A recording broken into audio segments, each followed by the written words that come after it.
Now, as councils look to tighten their budgets, the third sector is asking local authorities to remember how important they are. Charities working under the banner of the Fairer Aberdeen Fund have come together as they urge the City Council not to cut their funding. Reem Sattar has more.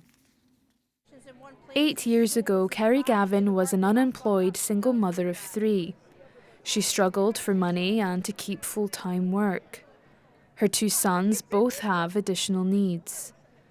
After finding the courage to reach out for help, she now gives support to others in a similar situation. The struggle is very real when you are living on an incredibly low income and you're having to stretch that really far. I was ashamed. I barely left the house other than to take the kids to school. So it was a huge step to actually walk into that community flat and ask for help. 23 organisations from across the city have gathered today to celebrate the long-lasting impact the Fairer Aberdeen Fund has. The project has supported over 330,000 people struggling with poverty, social isolation and mental health across a decade. As Aberdeen City Council reviews its budget, charity home starts say funding is always on their minds. There's always concern about our funding streams.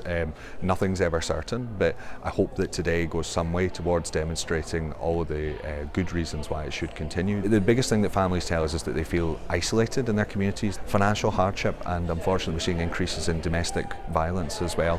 For people like Kerry, if it hadn't been for the fund, she wouldn't have been able to access the help she so desperately needed.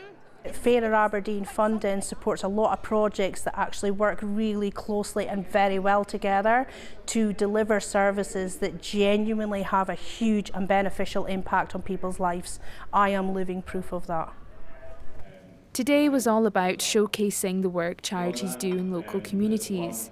But they say they also need support themselves if they're going to continue to be a lifeline to everyone who needs one. Reem Sattar, STV News.